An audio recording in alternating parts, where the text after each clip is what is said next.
Hi friends, today we are doing Unit 6, Lesson 7, Balder the Beautiful. We're going to start by going over the key vocabulary words you'll be hearing in today's reading.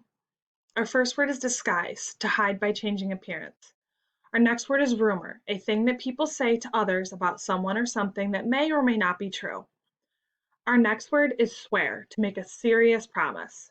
And our last word is mistletoe, a plant with thick leaves and white berries. It grows on trees. We are now going to move into today's reading.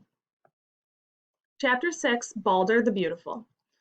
Balder, one of the sons of Odin and Frigga, was the god who was most loved. He was beautiful, but he was also kind and friendly. He always had a smile on his face, and the other gods smiled when they saw him. Everyone loved Balder, everyone except Loki. One day Loki noticed that nobody was paying any attention to him. They were too busy looking at Balder. Loki felt a great hatred welling up inside himself. He began to think about how he might get rid of Balder. He knew it would not be easy, because Balder's mother Frigga had gone out of her way to make sure her son was safe. It had all started many years earlier when Balder was young. One night Balder had a nightmare. He dreamed of his own death, but the dream was foggy and he could not tell how he died. He told his mother Frigga about the dream. Frigga was frightened. She worried that the dream was a sign of things to come. She loved her son and wanted to protect him. She went to Odin and told him about the dream. "Is Balder in danger?" Frigga asked. "I will look into it," Odin said. Odin sent his two ravens out. They came back with alarming news. "Hel, the goddess of the underworld, is making preparations," said one of the ravens. "She is preparing to receive one of the gods in the kingdom of the dead," said the other.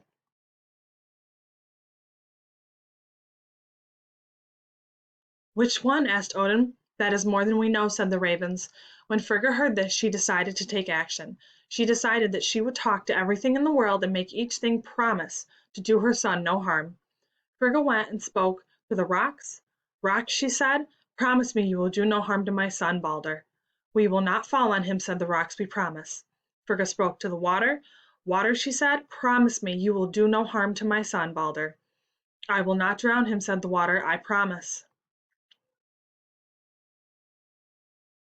Frigga kept going. She spoke to all of the animals and made them promise to leave Balder alone. She spoke with the trees as well. Loki knew what Frigga had done. He knew there was almost nothing that could harm Balder. Many times he had watched the gods play a game. They would throw rocks at Balder and watch the rocks bounce off. Sometimes they even shot arrows at him. The arrows broke into pieces and fell to the ground at Balder's feet. The gods laughed and laughed, but Loki did not laugh. "There must be something that will not bounce off him," Loki said. "I will find out what it is." Loki disguised himself as an old woman. He went to Frigga. "Frigga," Loki said, "I have heard rumors. I have heard that your son Balder is in danger. I'm a mother myself. I wanted to warn you, mother to mother."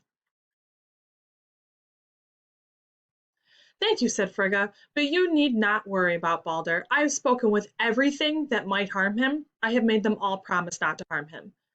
"Has everything sworn to do him no harm?" Loki asked. "Everything," said Frigga. "Well, almost everything. When I was talking to the oak tree, I spotted a little sprig of mistletoe growing on the oak.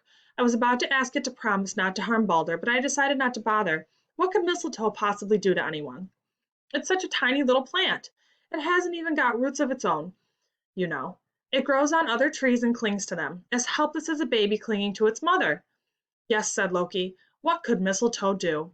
But as he nodded his head in agreement, he was thinking, "Mistletoe will do much." You may now move on to Unit 6, Lesson 7, Google Form.